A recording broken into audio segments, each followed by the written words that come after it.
Rainy weather continues to affect parts of the country this Thursday due to a low pressure area and a southwest monsoon. The low pressure area was last spotted over waters near Cagayan. Pag-asa says it has a medium chance of developing into a tropical cyclone within the next 24 hours. Still, it's bringing heavy rains to Cagayan, Batanes, Apayao, Abra, Kalinga, and Ilocos Norte. Meanwhile, Tropical Storm Moon remains outside the Philippine area of responsibility and has no direct impact on local weather for now. Here in Metro Manila, rainfall is due to the southwest monsoon or habagat. Also affected are Pangasinan, Zambales, Bataan, Occidental Mindoro, La Union, Benguet, Ifugao, Mountain Province, Tarlac, Pampanga, Bulacan, Rizal, Laguna, Cavite, and Batangas. Alam naman natin, partner, na pagdating sa mga ganito, hindi kailangan magkaroon ng signal number o typhoon o kung ano man para magkahetot-hetot ang buhay natin dito sa Metro Manila. Di ba? Minsan, wala pang isang oras ang tuloy-tuloy na pagbuhos eh. Wala na. Marami ng mga hindi makadaan, umadaanan ng mga kalsada, etc. Alright, for more updates on weather, we have Pag-asa Weather Forecaster John Manalo. John, okay, thank you for joining us. Lourdes De Vera at si Denise Tan. Magandang hapon, John. Magandang hapon po, Ma'am Denise and Sir Lord. Opo. Okay, John, ano ang latest update sa dito kay Mon aka si Bising? Okay, ito ba ay tuloy-tuloy na talaga ang pag-develop? Nagbaba po tayo ng category ng low pressure area from high chance, ngayon ay naging medium na po. Ibig pong sabihin, yung possibility na maging isang ganap na bagyo, itong inomonitor natin na low pressure area, ay hindi natin inaasahan sa susunod na 24 oras. Pero beyond that, meron pa rin tayong malaking chance na nag-develop ito into tropical depression. Sa ngayon kasi, yung kinalalagyan nitong LPA ay nasa malapit sa kalupaan. Kaya yung enhancement niya o yung pagkakaroon niya ng mas defined circulation or yung development niya ay napipigilan. Mas konting moisture kasi yung nakukuha sa kalupaan. Kaya naka-medium chance tayo ngayon. Pero itong LPA ay magdadala pa rin tulad ng na-discuss natin kanina ng maulap na kalangitan na may kasamang mga pag-ulan dito sa Ilocos Region, Cordillera Administrative Region, Cagayan Valley at Aurora Province. Southwest monsoon naman yung magdadala ng tuloy-tuloy na pag-ulan dito sa Metro Manila, Pangasinan, Zambales, Bataan, Cavite, Batangas at Occidental Mindoro. Dahil din sa habagat, asahan natin na magiging maulap dito sa Western Visayas at sa natitirang bahagi ng Luzon. Dito naman sa eastern part ng Visayas at sa Mindanao, buong Mindanao, asahan natin na magiging maaliwalas ang ating kalangitan pero nandun pa rin yung posibilidad ng mga localized thunderstorms. At yan po yung ating update. John, sorry. Yes po. So nakapasok, nasa par na pala talaga siya, no? Yes po, actually, malapit po siya sa kalupaan natin sa Batanes. Okay. So John, meron bang interaction itong si Bising, itong LPA na to at ang habagat? Kasi minsan medyo deadly ang combination ng dalawang yan pagdating sa heavy rainfall. Actually, Sir Lord, malaking bagay na ma-explain natin at maipaliwanag natin yung pwedeng maging interaction nila.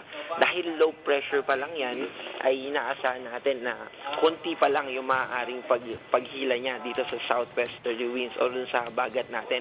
Unlike kapag defined na yung tropical cyclone, ay mas mataas yung hila niya. Pero ngayong LPA pa lang, bahagyang na-enhance pa lang niya yung habagat.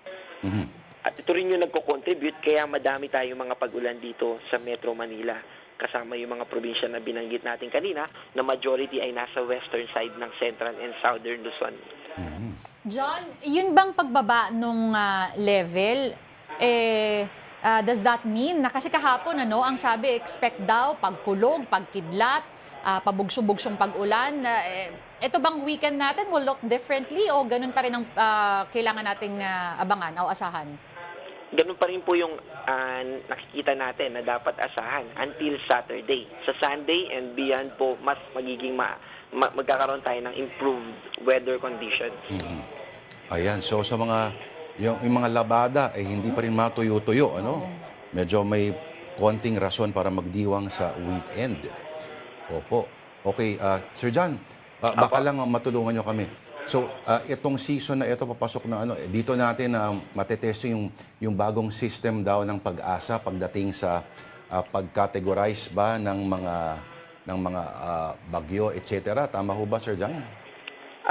Opo, meron din tayong pinalabas na bagong website na kung saan malalaman natin kung ano-ano yung mga lugar na merong thunderstorm advisory.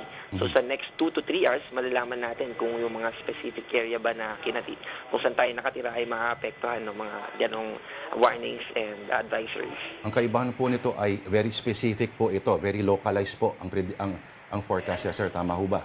Yes po, pwede po natin makita yung mga munisipyo. Kailangan lang po natin i-click dun sa naka-highlight na mga probinsya. Opo. Sir, siguro magtatanong yung iba na, okay, kumpara sa yung kilalang mga weather apps po, no? Ano ho ba ang pros, ang advantage po nito o kung ano man, sir? Ang advantage po nitong sa panahon.gov.ph ay localized po. I mean, dito po sa Pag-asa nang galing yung mga information and yung mga thunderstorm advisory natin. Unlike dun sa global, medyo walang input yung knowledge na meron tayo dito sa Pag-asa at yung mga data katulad ng mga Doppler radar natin na ginagamit natin para mag-post ng mga thunderstorm advisory. Unlike dun sa mga galing sa international agencies na more likely hindi na i-incorporate yung mga ganong information. So again, sir, Pag-asa rin po ang nagpapatakbo nito talaga, sir? Yes po, opo. Galing po ito sa mga regional offices natin sa buong bansa. May mga opisina po tayo sa Northern Luzon, ganun din sa Mindanao. Titignan ko yung app, yung website, Sir John. Maganda pala dito, Lord. Yung forecast niya, parang gumagalaw din, sir, no? Kahit for hanggang Sunday, nakikita mo yung galaw nung hangin, lahat-lahat, ano? Yes po. Ang mahalaga po dyan ay yung may warnings dun sa upper right, yung parang may bell na button. Upper, yan. At pag kinlik po natin yung mga advisories na yun, doon po nakalagay kung sino yung nag-issue, Ayun. National Capital Region po ba, and then nandyan din po yung mga flood warnings natin. May source. Okay. Sir, paulit, sir, ng website, Sir John. Pwede po natin bisitahin yung panahon.gov.ph. panahon.gov.ph. Alright. Napakalaking tulong po. Sir, maraming salamat po sa oras niyo po. Sir, John Manalo, ang ating Pag-asa Weather Forecaster. Thank you, sir. Maraming salamat din po.